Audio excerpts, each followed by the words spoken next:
World War II was defined by unimaginable violence. In the crucible of that conflict, the German military, the Wehrmacht, was not only a disciplined fighting force, but also, at times, an instrument of occupation, reprisal, and terror.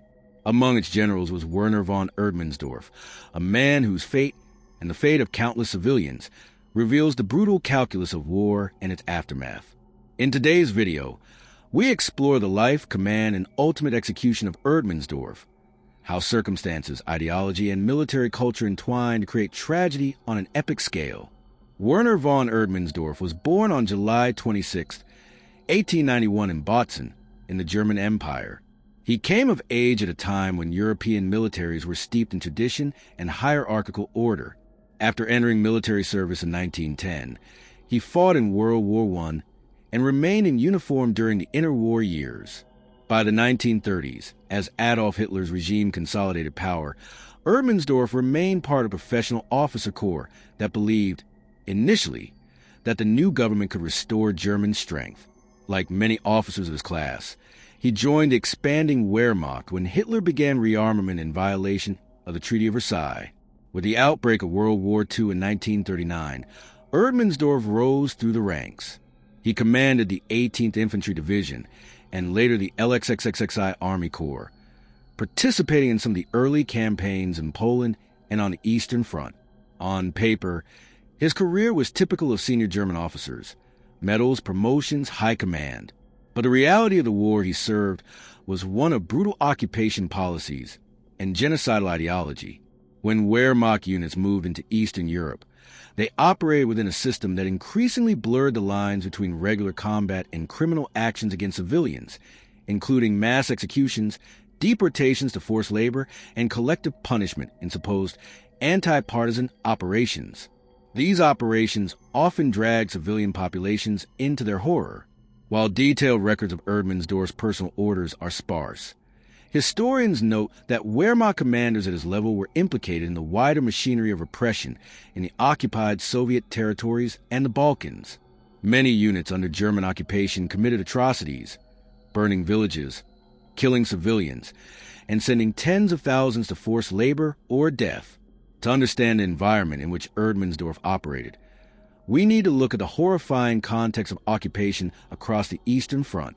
After Operation Barbarossa in 1941, German forces swept deep into the Soviet Union.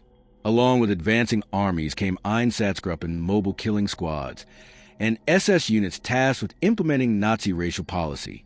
These units, in coordination with the Wehrmacht, carried out mass shootings of Jews, political commissars, civilians, and suspected partisans. Accounts from the period, including post-war tribunal records, describe scenes of mass murder, torture, and collective death. Entire villages were destroyed, and in some documented cases, civilians, including children, suffered unspeakable violence at the hands of occupying forces. While individual responsibility varied, the broader machinery of Nazi occupation was undeniably criminal. By 1944-45, Erdmannsdorff was commanding forces in Yugoslavia, where partisan resistance under leaders like Josip Broz Tito was strong. German troops in the region engaged in severe reprisals against civilians, destruction of villages, and scorched earth tactics. As Nazi Germany collapsed in spring 1945, Erdmannsdorff surrendered to British forces in May. Hoping to avoid retribution, he attempted to reach the West. Instead, he was handed over to Yugoslav partisans, fighters who had endured years of brutal occupation. On June 5, 1945, Werner von Erdmannsdorff was executed by firing squad in Ljubljana, then part of Democratic Federal Yugoslavia, alongside several other senior German officers. This execution came without a formal, internationally recognized trial, a reflection of the chaotic, vengeful end of the war in certain regions. Many locals saw this as justice delivered swiftly for years of suffering.